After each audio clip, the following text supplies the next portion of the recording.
Hello and good afternoon, everyone. Thank you so much for joining us. My name is Michelle Auden, and I'm an associate professor of epidemiology and population health at Stanford. And today it is my pleasure to serve as the university oral examination chair for David Gonzalez's dissertation defense. I'm joined by my colleagues on David's committee, Gary Shaw, Marshall Burke, Mike Baiocchi, and Mark Cullen. After David's presentation, I will be moderating the virtual Q&A session. For this segment, please submit your questions using the Zoom Q&A button. If your question is selected, I'll invite you to unmute yourself and ask it directly to David. If you prefer that I read your question aloud rather than asking it yourself, please click the anonymous checkbox when you submit your question. Thank you. Now it's my pleasure to introduce Dr. Gary Shaw, the NICU Nurses Professor of Pediatrics, who will be introducing the candidate. Thank you, Professor Auden. Welcome to the many colleagues and friends of family of David's today, some of whom I just got to meet in two-dimensional space. I'm here to say just a few introductory remarks about David Gonzalez. All true, none humorous, or at least too much. I will show some restraint. The latter, though, I strongly suspect will occur at the celebration later this afternoon. David is so easy to brag about and praise. In the last 7 years, David has accomplished a mountain of things. 2 master's degrees, 1 on each coast, Yale and Stanford. He's published numerous scientific papers. He's secured funding through various fellowships all along the way. He's studied mercury exposures in the Amazon and Peru. I remember asking him, do your parents know where you are? He's mentored undergraduate students, so he's already giving back. He's become engaged to be married to Allie, who I also just got to meet in two-dimensional space. And now he's completing his PhD. Woven through these many accomplishments is who David is and the person many of us have been privileged to get to know. David is a scholar. He is solution-oriented and collaborative. He is eager to find ways to improve the health of the population. He's driven to study marginalized populations and identify exposure health disparities. You'll soon hear about some of that. He wants to reduce inequity. Indeed, he has a long commitment to diversity, equity, and inclusion. David has a keen intellect, and above all, he is a kind person who cares. So with that, I pass the microphone to you, my friend. Go for it, David. Wow, well, hello everybody, and thank you so much, Gary, for those remarks. That is too kind. And thank you everyone for being here today. So some of you have been to dissertation defenses like this one before, and I know for some of you this is your first one. And my goal today is to share what my colleagues and I have been working on as a research for my PhD, and that's what kind of sets PhDs apart from other degrees. Is we do independent research and we get to share it with the world. So my goal here today is for today's talk to be accessible and understandable for everyone. So there will be Q&A at the end. So if there's something I tried to explain that wasn't clear, feel free to bring it up then. And you can also reach me by email, which is listed here on the bottom of this slide. And before we begin, I would like to recognize that Stanford University rests on occupied Ohlone Ramaytush territory. And with respect, I acknowledge them as the original keepers of the land the university stands on. Today, I'll be talking about 3 studies my colleagues and I did to look into how exposure to oil and gas wells in California affects health. This is a picture I took in Signal Hill, just south of LA, a couple months before the pandemic. As we'll discuss more in a moment, many people in California live in neighborhoods with oil wells. Here's another photo from Southern California. This one in Huntington Beach in the 1920s, also just south of LA. California has a long history of oil and gas production, and a century ago, California was a major global oil supplier, and the oil industry, in fact, actually helped to fuel Southern California's rapid urban development. And oil production continues to be a major part of the California economy, including in places like Kern County. This is an image of the community of Oildale, just north of Bakersfield in Kern County, about 100 miles north of LA. As you can see in the west here are schools, businesses, and residential neighborhoods. And to the east, right next to some of those neighborhoods, is the Kern River oil field, the 5th largest oil field in the United States. And this is what it looks like from the ground from a nearby park. So at this oil field, over 2 billion barrels of oil have been produced here, and approximately 500 million barrels remain underground.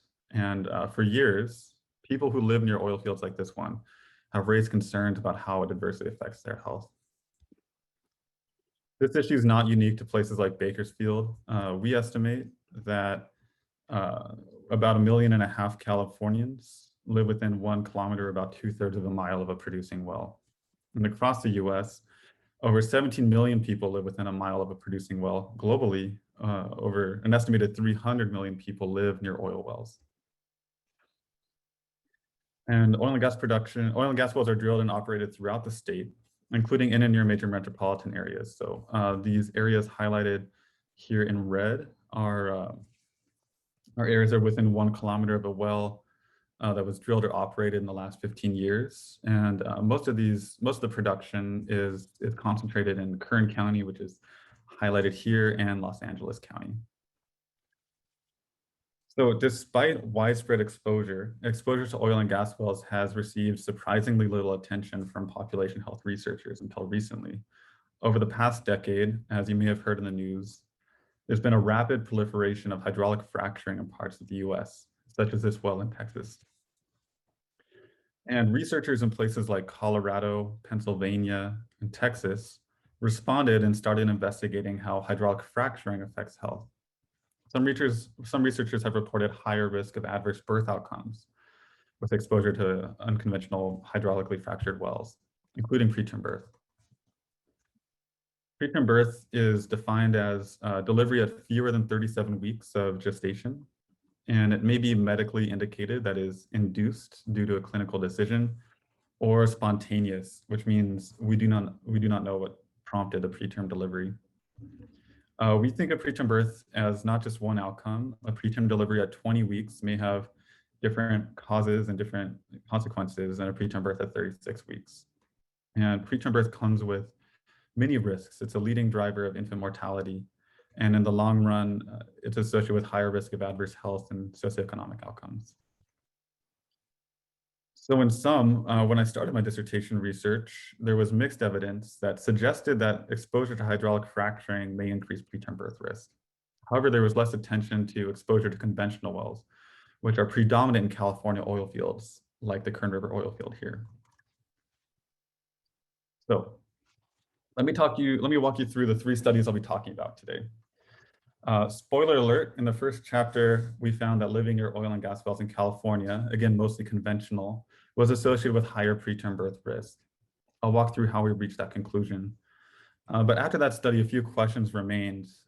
For example, what about living near wells could increase preterm birth risk? There's many potential risk factors. And also, did parents living near wells just have higher preterm birth risk for reasons unrelated to the wells? Well, in chapter 2 and 3, we try to get at those questions. So in chapter 2, we use publicly available air pollution data to address the question of, does drilling and operating wells increase ambient or outdoor air pollution? And in chapter 3, we took advantage of the fact that we observed multiple births of the same parent so that we could compare among parent siblings with higher exposure during their gestation, did they have higher risk of preterm birth. I'll also briefly talk about our work looking into disparities in terms of which populations are exposed to oil wells and ongoing policy discussions. So let's talk about the first study. Throughout today's presentation, I'll use the term parent in recognition of the gender diversity among people who give birth. And by parent, I mean the biological parent who became pregnant and gave birth. So what motivated this study? Well, as we've already discussed, millions of California residents live in areas where wells are drilled or operated. And earlier studies from Colorado, Pennsylvania, Texas, and elsewhere found mixed results regarding preterm birth risk, indicating that more work was needed to understand whether living near wells is harmful. However, most wells in California are conventional, not hydraulically fractured. So it was uncertain whether you can generalize the studies from other places, whether the exposures were indeed comparable. And it was unclear that the risks were the same. Yeah, so and that's because hydraulic fracturing, for example, uses additional chemicals that are not used in conventional drilling that may be more harmful. So in this study, we asked the question of, among parents in the California San Joaquin Valley, was exposure to oil and gas wells during pregnancy associated with higher risk of spontaneous preterm birth, the ones that we can't explain. So for this study, we used data from these 8 counties that comprise together the San Joaquin Valley in California. We decided to start by focusing on this area because Kern County, the southernmost county, again, where Bakersfield is, where we just were a moment ago, has some of the most productive oil fields in the state and indeed in the country. So we got data for this study from birth certificates linked to parental health data. And we, again, we're focusing on those spontaneous preterm births that, again, the ones that we cannot explain. Those were cases that we're interested in, and then we compare them to term births as controls for this study. I'll talk about that more in a moment.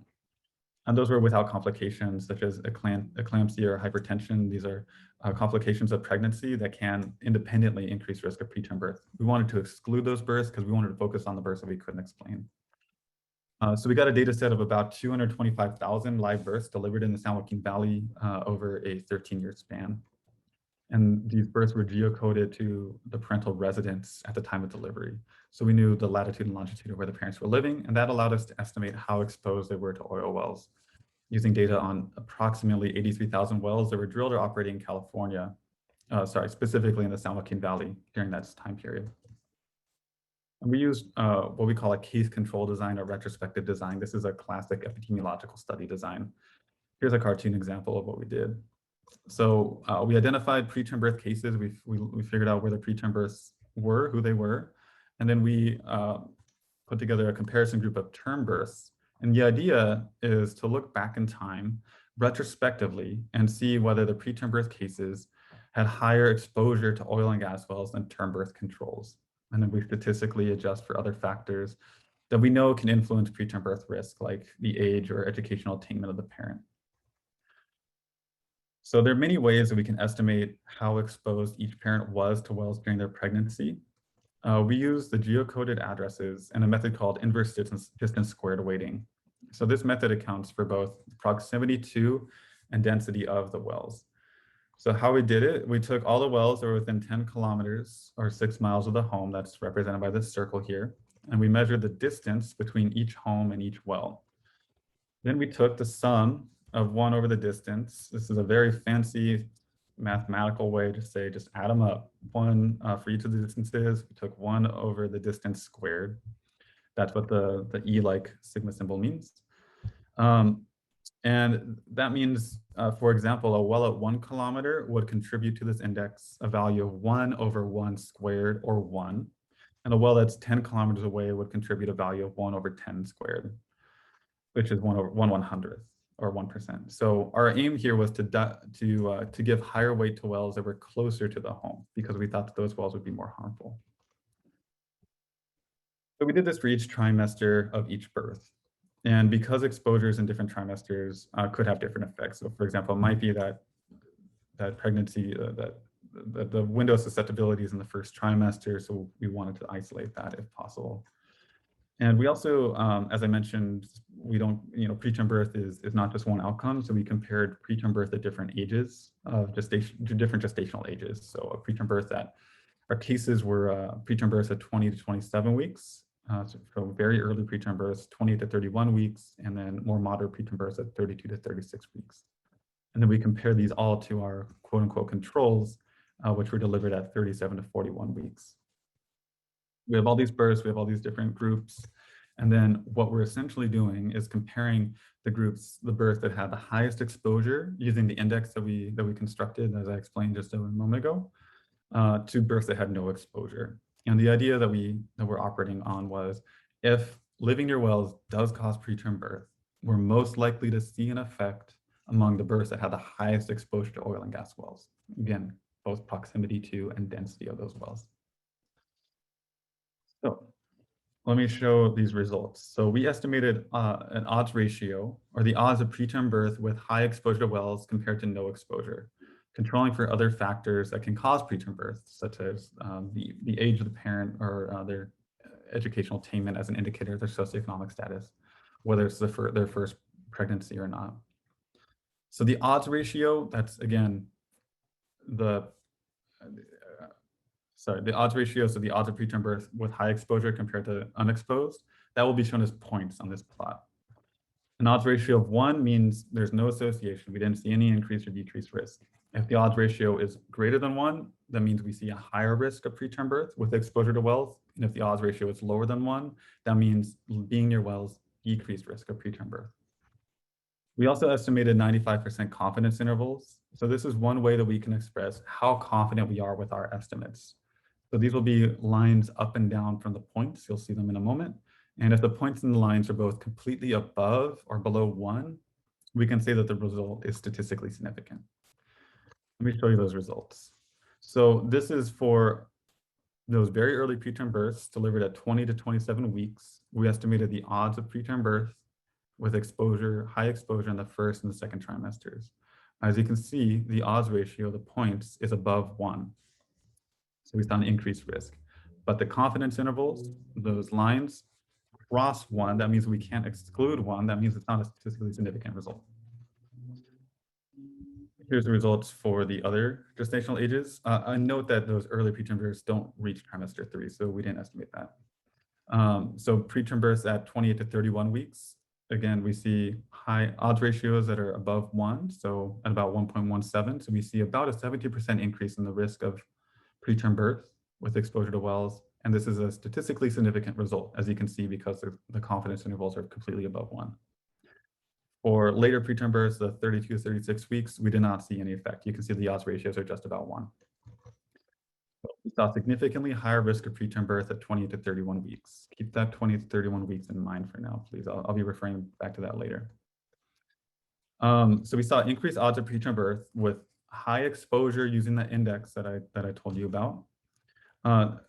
Something that we noticed in our results is when we looked at one racial group at a time, so looking only at exposure among Black parents or among non-Hispanic Black parents or Hispanic parents, for example, we saw higher risk. So the risk was higher for parents that belonged to these racialized groups, also for parents that had 12 or fewer years of educational attainment.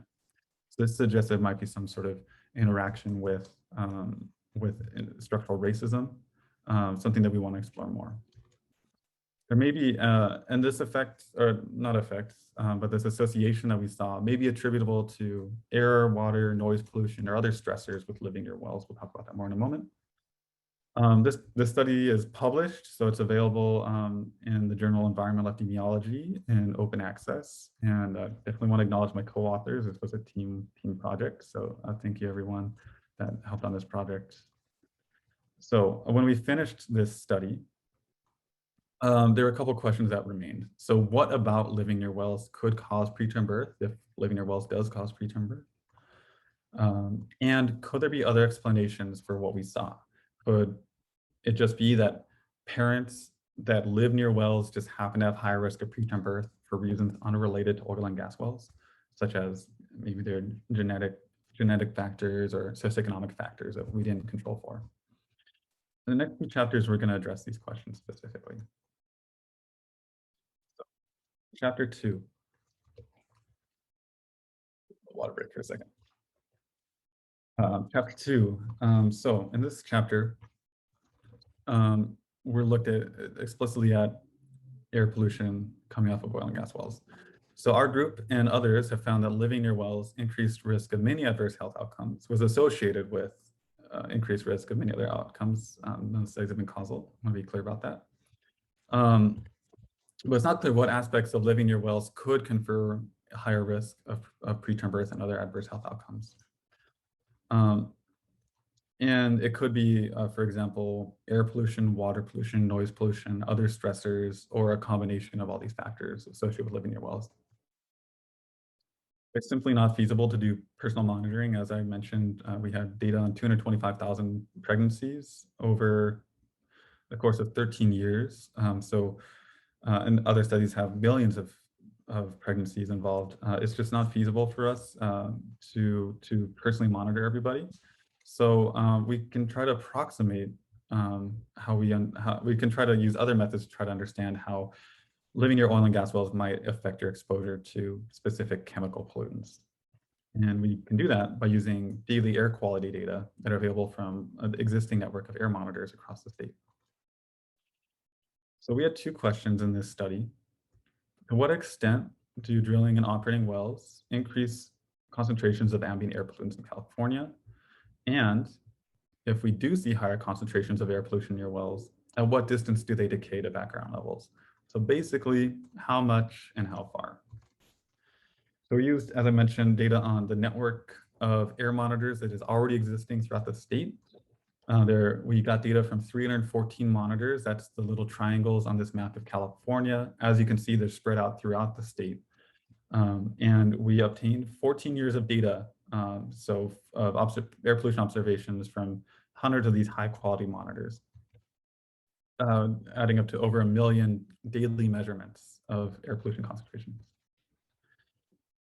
And we got data for 5 pollutants. Today I'll talk about 2, specifically fine particulate matter, also known as PM2.5, because it's smaller than 2.5 micrometers. So PM2.5, keep that in mind, that's particulates and ozone. Why? Because both of these are associated with higher preterm birth risk. So if we find higher concentrations of these pollutants near wells, it could suggest that these may in part be raising risk of preterm birth. We also looked at, and these 2 pollutants also can affect cardiovascular, respiratory, psychological, and other reproductive health outcomes. So these are very harmful pollutants, ones that we'd want to know about. And we also looked at carbon monoxide, nitrogen dioxide, and volatile organic compounds. Other folks have done this as well in the past using field-based monitoring, putting their own monitors in the field. We did this a little bit differently by using that network of air monitors that are already out there. And then so we're bringing that in along with data on 38,000 wells that were drilled during our study period, and about 91,000 wells that were operating throughout the study period and producing about 4 billion barrels of oil. So for this study, we set up a natural experiment. We made use of daily variation in wind direction, and I'll explain a little bit more in a second why that's so cool. And this is a large data set with years of observations across the state. The study has has constraints like any study. Many of the pollutants that we're potentially worried about are not routinely monitored. So the pollutants that I mentioned, they're monitored because of the Clean Air Act. These are criteria air pollutants. Many other pollutants that we're worried about, there's potentially hundreds of types of air pollutants coming off of oil and gas wells. We don't have routinely monitored data for, so we weren't able to ask questions about those pollutants. There's relatively few monitors that are very close to wells, so we'll see that in a moment, why that might matter. And there's potentially bias in the siting of monitors. So these monitors are placed by people, and people may have reasons to place monitors in places that are cleaner or that are dirtier. And there's a literature on this if you're curious. So we took a different approach to estimating how exposed each monitor was. Again, that's the little triangle in this little plot, this little bullseye. So we wanted to know how far from wells we can detect pollution and at what distance pollutants decay to background level. So again, how much and how far. So here in this plot, here's the monitor. Each of these little donuts is 1 kilometer across. So this is 0 to 1 kilometers, 1 to 2 kilometers, 2 to 3 kilometers, etc., out to 10 kilometers. So here, so we wanted to count the number of wells that were in each of these different rings, or annuli is the fancy way to say that. And here in this graph, the little X's represent wells that were drilled. And these, in fact, are real wells that were drilled near a real monitor, again, in Oildale. So we're back here in this community. So this is the same the aerial image I showed you earlier. So Kern River oil field is right here, Oildale is right here, and the air monitor that we are interested in is this triangle right here. So this is real data for a day in July 2009. There were also hundreds of wells that were producing oil and gas. We counted those as well, the volume of oil and gas that was produced. But today I'll just talk about the wells that were being drilled. So we did both. So we used daily variation in wind direction. Again, I told you that it was cool. Let me tell you why. So the wind is blowing, on that day in July 2009, the wind was blowing from the northwest. So we thought, well, we think that if we're going to detect pollution at the monitor, we're most likely to detect pollution that's coming from the direction the wind is blowing. So you can see that these wells were upwind of the monitor on that day. So we took advantage of the fact that sometimes the wind is blowing from other directions on different days. Sometimes the wind is blowing from the southwest, where maybe the next day it blew from the southwest and there's no wells there. That's an untreated day. That monitor was not exposed to wells that day. And sometimes the wind is blowing from the same direction from the northwest and there's less wells being drilled, or there are no wells being drilled. That by design can help us control for some of the other pollution sources there. Because we don't think that wind direction is correlated with when people are deciding whether to drill wells or increase oil and gas production. That shouldn't be related to that. It also shouldn't be related to other sources of air pollution. So if there's other air pollution sources here, like a highway, some days there's going to be wells being drilled, some days there's not, but that other pollution source is going to be there. And unless it's tightly correlated with oil and gas production, we can control for it by the design of our study. And we thought that wells that were downwind on particular days should not increase air pollution. So we did like a placebo test. I don't want to get too much in the placebo metaphor because, you know, there's placebos can have their own effects.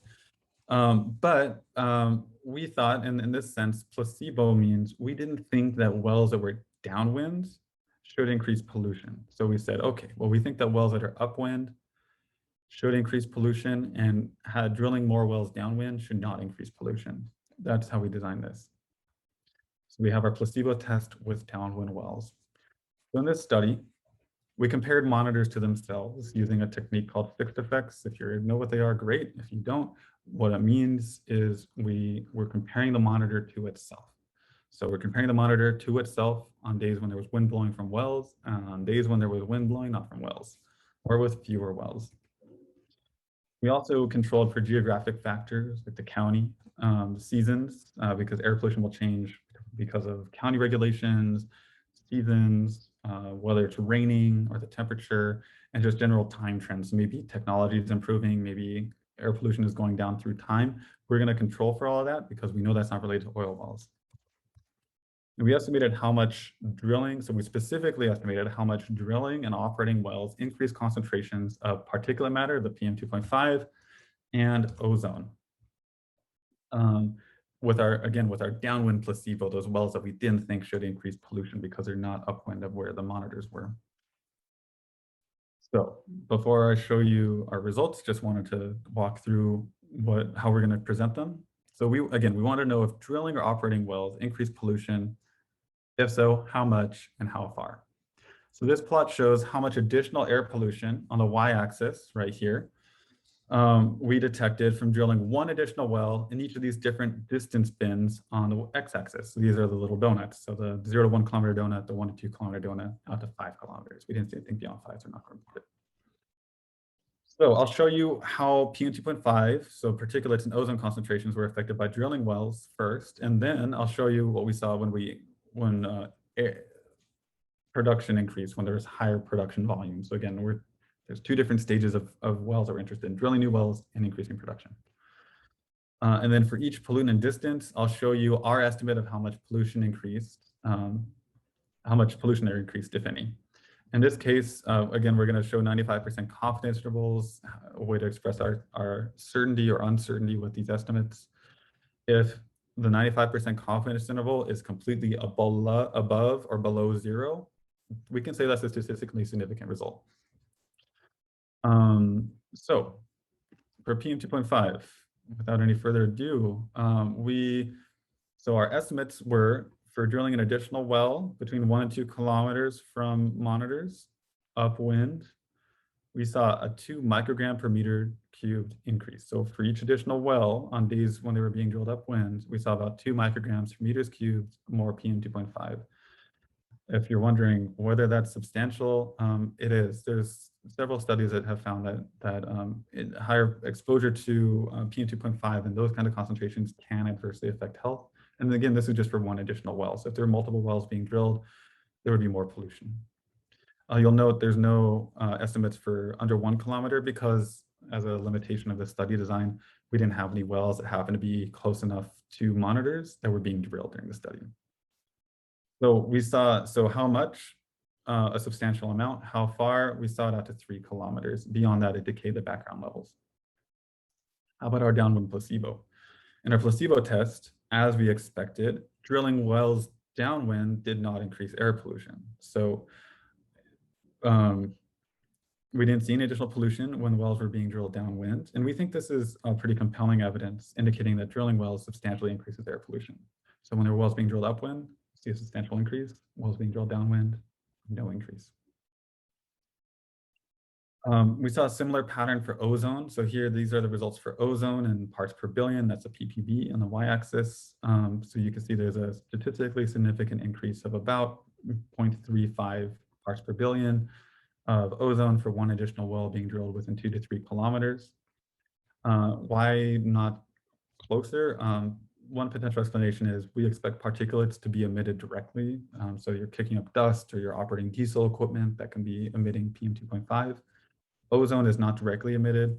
It can form from chemical reactions in the atmosphere, from volatile organic compounds, for example, that interact with sunlight to produce ozone. We'd expect to see that happen within a few minutes in the atmosphere, and average wind speed would carry it a couple kilometers in that time. So we think that this could be a signal that there is ozone being formed secondarily from other pollutants. So that's drilling new wells. What about increasing oil and gas production? So here, this is our estimate for when there's an additional 100 barrels drilled within 1 kilometer. We saw a pretty substantial increase. It happened to be also about 2 micrograms per meter cubed increase in particulate matter. So both drilling and increasing production, we saw increased concentrations of PM2.5. And again, with ozone, we also saw an increase. And similarly, we think this might be formed in the atmosphere from other chemicals that are emitted during oil and gas production.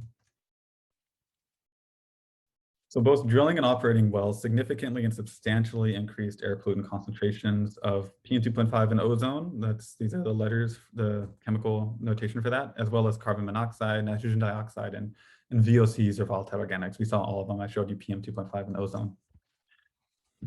For health studies, this indicates that proximity to wells does effectively capture air pollution exposures. So for those births that in our first study, confirmed that those pregnancies likely had higher exposure to PM2.5 and ozone if they live near these wells. So these pollutants are associated with preterm birth risk. As I mentioned, PM2.5 and ozone have independently been associated. So if people exposed to these pollutants have higher preterm birth risk. And I just want to emphasize, we examined a small subset of potential air pollutants. There's hundreds of other types of pollutants out there that we just simply do not have data for. This study is available in preprint on a website called Earth Archive. Preprint means it's not been peer reviewed yet. It's undergoing peer review, and hopefully we'll be through that process soon. But if you want to see the full study in the meantime, you can download it here for free. So our takeaways were that drilling and operating wells significantly and substantially increased concentrations of particulate matter, ozone, and other pollutants. This has a potential to adversely affect preterm birth risk, as well as cardiovascular, respiratory, reproductive, and psychological health for people living near these wells. And we hope that these methods may be helpful for future population health studies that are trying to understand how living near wells affects your health. Let me talk about one of those. So chapter 3. So this is, in this study, we're again looking at the risk of preterm birth, but we're using a different design. Let me tell you why we think it's really powerful. So the motivation for this study is that there is higher risk of preterm birth with quote unquote high exposure based on our index and, that I talked about in the first chapter. We saw elevated concentrations of pollutants in chapter 2 near wells, including PM2.5 and ozone, which we know can increase preterm birth risk. But there's other factors that may explain what we saw in chapter 1, that exposure to wells increase preterm birth risk at 20 to 31 weeks. Could it be because of other factors such as just the parents that live near wells just have higher risk of preterm birth for reasons unrelated to the wells? We hadn't excluded that possibility. But we can control for many of those factors by comparing siblings to one another, because there's many things about parents that do not change between their pregnancies. We can control for that by design. So in this study, our question was, among parents with more than one pregnancy, Did pregnancies with higher exposure to oil and gas production have higher risk of preterm birth? Here we are, one more map for you all. Hopefully this is starting to be familiar. This is where oil and gas wells were drilled during our study period. We had data on 1.5 million births to 660,000 parents. So some of these parents had more than 2 births. Each parent had at least 2 births in our data set. Or 2 pregnancies, that is. So we used a matched sibling design that accounts for factors that do not change between births. I'll show you a cartoon in a moment that helps explain this a little bit more. But we're controlling for the things that don't change between parents or within parents between their pregnancies. That includes many genetic factors, mechanical factors such as uterine and cervical abnormalities that can increase preterm birth risk. Some sociological factors such as social class and exposure to racism that should not change between pregnancies. Psychological and behavioral factors such as chronic stress, and for parents that don't move, neighborhood factors such as the environment or the physical environment or the social environment in the neighborhood. And just to note, we focused on for the analyses I'll show you in a moment, we focused on parents that moved fewer than 10 kilometers. So parents that if they did move, they didn't move far, to control for that last thing. Again, no study is perfect. Some parents may choose not to have a second pregnancy after delivering preterm. So that could bias our results. It could be that parents are self-selecting. If they have higher risk of preterm birth, they're self-selecting not to. And that, if those births were caused by oil and gas, that could be a problem for us. And some factors are still not controlled for. We can't control for everything, such as epigenetic changes that occur between pregnancies or the paternity of the infant. We don't observe the paternity. And also we depend on siblings with different exposures. So if siblings have the same exposure between, in different pregnancies, that's not gonna, our method is not really gonna be powerful with that. By now this should look familiar. Here's another donut plot. So this is data, again, real data for an imaginary home. So it's not a real person's home, but it is a real community. So this is oil wells that were drilled near a real community in Kern County. Over the course of 3 months in 2009. So this approximates how exposed, for example, a parent would have been during a trimester of pregnancy, which is what we did again. So you can see, within 1 kilometer, there were no wells drilled, but further out, there were, several wells were drilled further out from that home. So again, we're counting the number of wells that were being drilled or the number of wells that were the total volume of oil and gas production. So we're trying to estimate how exposed parents were through those indicators. And the different scenarios. So we, again, 1.5 million births, they weren't all exposed to wells. And for most of them, they had different exposure. For many of them, they had different exposure to oil and gas wells between pregnancies that they were exposed. So for example, let's say this one parent in our data set had 2 pregnancies that we observed. And in the first pregnancy, they had 1 well within a kilometer. In the second pregnancy, they had 3 wells. So exposure increased. We can compare preterm birth risk for all the parents with that kind of scenario. Maybe we have another parent where we observed 3 births and they were unexposed and they had high exposure, then the exposure decreased. That's great. We want a mix of exposure increasing and decreasing because risk is going to change through time as parents age, and risk will change depending on which pregnancy it is. So we can control for that, again, by the design if we have a good mix, which we did, of exposure increasing or decreasing. And then some parents will never be exposed. And that's helpful for us to understand what are just the factors that are happening in the background, other, our clinical practices changing unrelated to oil and gas wells that could affect this risk. So I'm going to show you results for initial results for this study. In this study, in this case, the y-axis is % change in risk of preterm births, and the x-axis, and so you can see there's 0 and there's 10, and the percent, so this is no change in risk, 10% increase in preterm birth risk. And then the x-axis is the number of wells that they're exposed to. In this case, we estimated how much is exposure to 5 wells increase your risk, what percentage, how would exposure to 10 wells, how much does that increase your risk of preterm birth? That's what we were estimating this time. So a bit different than the last study. This is all for wells within 1 kilometer of the home, because as we saw, those wells are likely to contribute the most pollution within 1 kilometer. So let me show you what we found. So this is for delivery at 20 to 31 weeks. using one way of analyzing this data, we found higher exposure to wells during the first trimester, increased risk of preterm delivery at 20 to 31 weeks.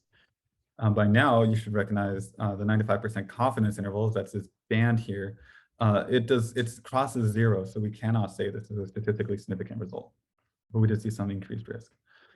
And importantly, this result varies if we look at the data differently. So this is one way of, we get different estimates when we change our assumptions about how risk of preterm birth responds to exposure to wells. So I do want to note that it's a bit complicated. I'm happy to get into that in questions. And that's because it's unclear how we should expect risk to vary with exposure. This is not an exposure that's been well studied. So we're not really sure how risk should respond. We observed increasing preterm birth risk with increasing exposure to drilling and production, but again, different estimates with different assumptions in the way that we model it. But as I noted, there's many advantages to the study design, and we're taking a pretty fine-tooth comb here to the data to try to pick apart this question. And this accounts for many of the factors that we did not observe or control for in the first study that do not change or that change a little between pregnancies. So that's the 3 studies. Let me summarize the takeaways for you. We saw higher risk of preterm birth with exposure to oil wells, but this was a bit inconsistent depending on the assumptions that we make. This risk could come from air pollution, which we confirmed PM2.5 and ozone, possibly other factors as well. Could be a mix of air pollution, water, noise, and other stressors. There's also concern for other health outcomes. For example, PM2.5 and PM2.5 is one of the leading global drivers of burden of disease from air pollution. It can be very harmful in ways beyond preterm birth. And policy interventions to mitigate exposure is something that's been considered by the state. And let me talk to you a little bit more about that.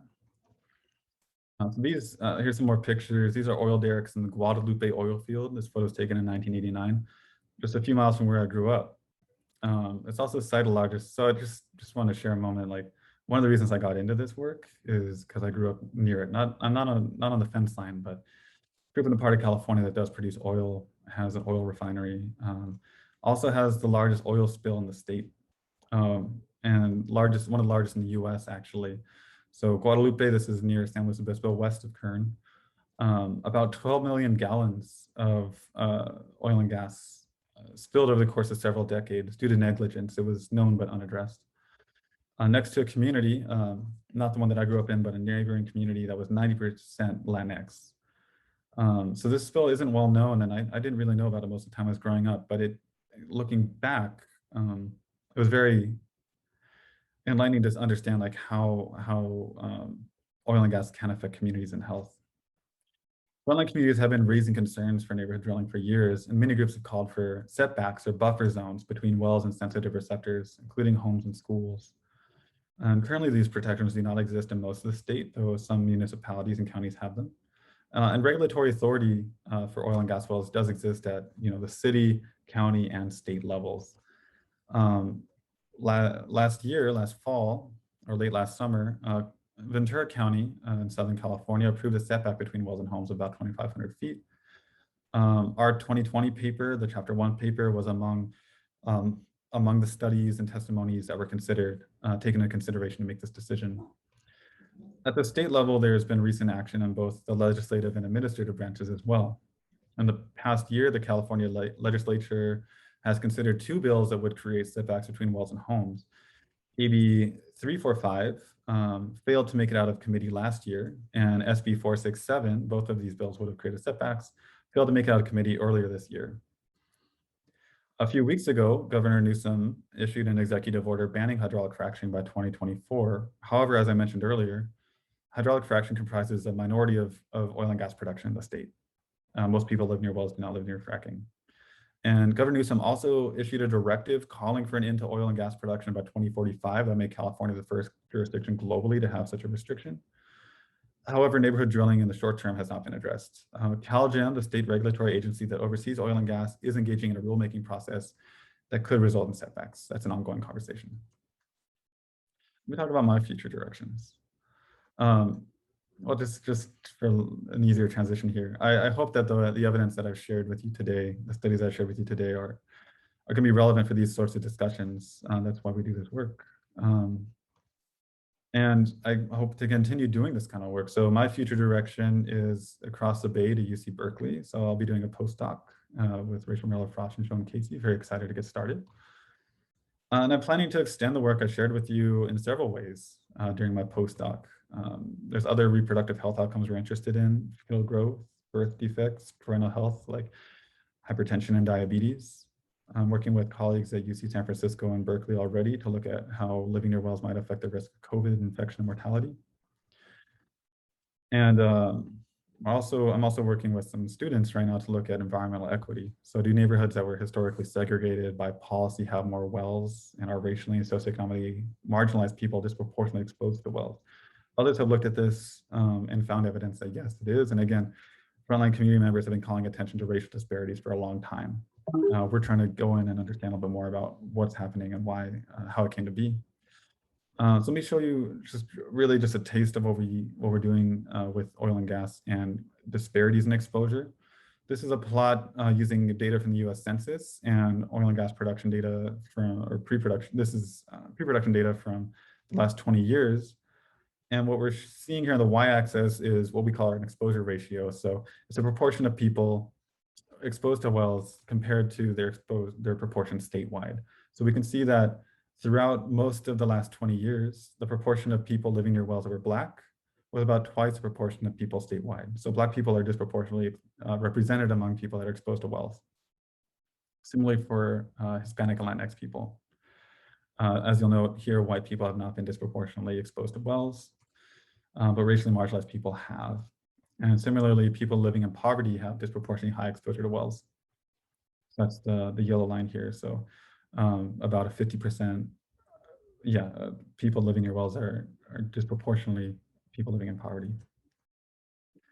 Happy to talk about that. Happy to talk about anything related to these studies, anything that wasn't clear. Thank you so much for your attention. I very much look forward to your questions. And if I don't get to your questions today, you can find me at email and on Twitter here. Great, thank you so much, David. That was outstanding. Okay, so I see we already have a question from Riddhi Patel. Riddhi, I'd like to ask you to go ahead and unmute yourself and you can ask David your question. Hi, David. As someone who lives within 2,500 feet of an oil and gas well in Kern County, as someone who has asthma and a rare reproductive disorder called MRKH, and as someone who's worked with you, I'm grateful for your work and congratulations on all that you've accomplished. And I'm here to ask, do you think that within the next decade, we'll hopefully see the end of neighborhood drilling in California? Oh, well, thank you, Riddhi, for being here. It's great to hear your voice. So I think one of the discussions, working with some groups that have called for evidence-based public health protections is something that I've engaged in during my PhD. And I think our study and other studies that have looked at, does living near wells increase your exposure to pollution and increase risk of adverse birth outcomes and other health outcomes? Uncertainties remain, as I've talked about, but public health policy needs to be made. And I think I will be curious to see how the CalGEM rulemaking process proceeds. They've impaneled a group of scientific experts that are going to make some recommendations. My reading of the state of research in California on oil and gas as someone that's contributed to this field, I think that the evidence does point to the fact that living near wells appears to increase risk of some of these adverse health outcomes and exposure to air pollutants, and putting in evidence-based protections may reduce people's exposures. I can't really comment as to whether that or not that will happen, but I can say that the evidence indicates that some of these evidence-based protections would likely reduce exposures and improve health. Great. So next question, a related question comes from Ali Sheriff. Ali, go ahead and unmute yourself. Hi, David. It's fantastic to hear your research all come together, and thanks for a great presentation. I did have a somewhat similar question, which is I was wondering what your recommendation would be to policymakers who are considering oil and gas setback policies based on your research findings. Thank you. Yeah, I think I'd give a similar answer to the one I just gave. And I've had the opportunity to talk with Secretary Wade Crowfoot who's Secretary of Natural Resources in California, and others that are involved in policymaking and trying to share our results because I think that they are relevant to the process that's going on right now. Yeah, again, just the evidence indicates that living near wells increases exposure to air pollutants, and that creating buffer zones between wells would likely reduce those exposures. I also want to call attention to the leadership of frontline communities and advocates that have been calling for these protections for a long time. It's not unusual that frontline communities are aware of issues, have deep embodied knowledge of the issues in their communities, but often are not listened to until scientific evidence is there. We are coming back. I like to use the acronym, or the kind of, yeah, we're starting to answer some of these questions, and the evidence is indicating that that there is more pollution near these wells. Okay, and our next, this is a comment, not a question. Margaret Sena, please go ahead and share your comment. Oh, well, it's a simple comment, and that is a note of immense pride and congratulations from all of us at El Centro Chicano y Latino for this important, really path-breaking research, David, and for the many years of mentorship that he's provided to both his undergraduates below him and his graduate peers. Fantastic work, David. We're so proud. Thank you, Morgan. Thank you for you. I'm definitely going to acknowledge El Centro in my acknowledgements, but thank you for being here. Okay, well, it looks like one more just popped in. An anonymous question. How might future studies be able to disentangle living conditions from working conditions for mothers, for example, being near a well? Not 100% sure I understand the question, so please add more if that's helpful. But living conditions and working conditions, yeah, so we observe the residence at the time of delivery of the parent. So we do not know, so we assume that the exposure is happening at the residence, at the household. It's possible, and you know, people don't just spend all their time at their homes, and it's possible that people move during their pregnancies as well, though we found that this is a relatively small proportion of parents. But yeah, it is, I think, it is potential, there is a potential that we misclassified people as not being exposed if they were exposed, if they work in those areas that are near oil and gas wells. As I showed you, there's businesses near some of these major oil fields. And it's possible that, that is a constraint of our study. How can we begin to disentangle it? There's other study designs that we could get at that. So looking at, for example, looking at workers in oil fields is something I haven't seen much work on. So people that work in these oil fields would also likely be exposed to some of the same pollutants that we detected. So we could do studies explicitly with workers in fields and in other places. And this is another area where community-based research can be really powerful, where we can go in and work with communities if they have these kinds of questions, to try to collaborate with them and answer these questions to understand, does working your wells, are you also exposed? What are you exposed to? We can do like personal monitoring, that kind of thing in smaller settings. Great, thank you. So I see two more questions, which I'm going to go ahead and read, and then we'll close it out for the public Q&A and turn it over to David for final acknowledgements. So second to last question is for David. Will you be able to share your research with other states with similar drilling situations? Yeah, I mean, there's multiple ways that we share our work. So one way that we share our work is webinars like this, open to the public and recorded and all that. I presented the League of Women Voters in Western Pennsylvania holds a shale and health conference every year. I presented last year, and hopefully I can attend in future years. You know, we publish our work, and we'll be, you know, other researchers hopefully will be seeing it, and we can share it with them. And with respect to, yeah, so there's many ways that we can do that, and I'm always happy to talk about the work and share it with people that are interested. Great, and the last question. Hello, David, amazing research. Can you share the best practices you've learned working with any community organizations or members while conducting research? That's a great question. So, I mean, you'll note that we did population studies. So these are studies using existing data sets or using secondary data sets. My engagement with community organizations has mainly been I guess as a partner, as a scientist that is working in partnership with community organizations that are concerned about how oil and gas affects their health. So my approach is always to approach with humility.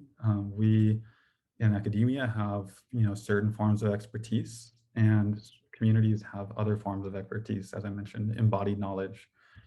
Many have written about this, including recently there's a book by Michael Mendez that I would highly recommend called Climate Change from the Streets, that talks about the differences between community priorities and sometimes academic and government priorities. So these are the things I try to keep in mind. I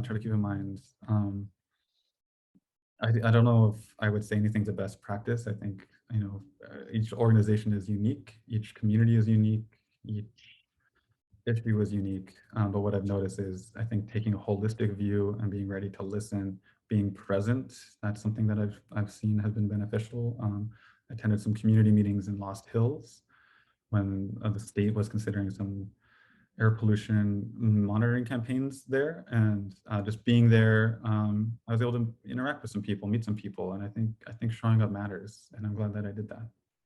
So I'm hoping to continue doing that in my postdoc and beyond. But again, just approaching with humility and recognizing the expertise that the communities hold. They live there, they have ways of knowing that are not usually recognized in academia, but that can add value. So great suggestions. So David, I'm going to go ahead and turn it over to you for your acknowledgements. This is, I have a lot of people to thank. This is my family, minus one of my sisters who was not there at that football game that day. I'm going to read, so there is no presentation for this part, because there are a lot of people to thank, and my achievements are not mine alone. So I've received, well, first of all, I want to acknowledge I've received financial support from the Stanford Graduate Fellowship, Diversifying Academia, Recruiting Excellence, and Ford Foundation Predoctoral Fellowship that gave me the independence to explore what I wanted to. I'd like to thank E-IPER, the E-IPER staff, past and present, who are always there to help me navigate the PhD process. You're just extremely helpful. Thank you for supporting my success. Thanks also to the staff who care for the spaces we inhabit at the university and who support the university day in, day out, the custodial staff that are always there taking care of the university, even during the pandemic. Thanks also to the staff, to the many mentors whose example and advice have guided me. So I already thank the staff, so the mentors who've guided me and whose kindness and support I hope to pay forward. In particular, my committee members who fostered my intellectual growth and curiosity. Michelle, just appreciate your example of being an academic leader, and congratulations on your recent award on your work on diversity, equity, and inclusion. I hope that I can also carry on my work on that as I move on in my career. Marshall pushed me to ask deeper questions, and in ways that I think at first was like not really sure, like this, I don't know, and then I was pushed, and what started as a supplemental table in my first chapter became my chapter 2. And so thank you for pushing me. Mike helped me overcome my statistical anxieties and be thoughtful about study design. Mark helped me think rigorously about exposures and to really see the big picture. Gary helping me grow and shift my frame of thinking, also watching out for me and keeping the bigger picture in mind there too. Other mentors, too many to name, but I know some of you are here today. Help me get to Stanford and succeed at Stanford. And hopefully we'll be staying in touch. My own mentees, I know several of you are here as well today. I enjoy talking with you. I enjoy working with you. That's why I enjoy this career. So thank you for being you. The E-IPER community, especially my cohort, are always there to be helpful, provide feedback, talk their ideas, and just generally be good company. My DARE cohort got me through the last 1.5 years of my PhD in pandemic lockdown with regular Zoom work sessions and good company as well. El Centro Chicano Latino helped me get through the most difficult parts of my PhD and provide a community for me and many other students. The community centers are extremely important. My grandparents and ancestors who worked hard to give us better opportunities in my generation. Mi querido abuelo Héctor, quien me inspira cada día con su ejemplo y sus valores. I wish he was here. I know. I wish he was here with us today. My grandma Rosie. Man, I started losing it quick. My sister's, aunties, uncles, cousins, friends, Ollie, my dog, who was there literally every day through the pandemic. My parents, of course, who gave me my love of learning and created the environment where I could succeed. My fiance, Allie, who's care and compassion, I hope I can reflect. And thank you all. Thank you everyone for being here today. Really appreciate your presence and your attention here, and happy to continue the conversations that we started here today. And yeah, so that's all I have. So thank you so much. Thank you, David. Well, this now closes the public portion of the defense. I would like to thank everyone for coming today and remind the audience to please attend the reception at 4:30 p.m. And for committee members, we can join our closed door Zoom link, and we'll meet back at 2:40. So congrats again, David. Well done.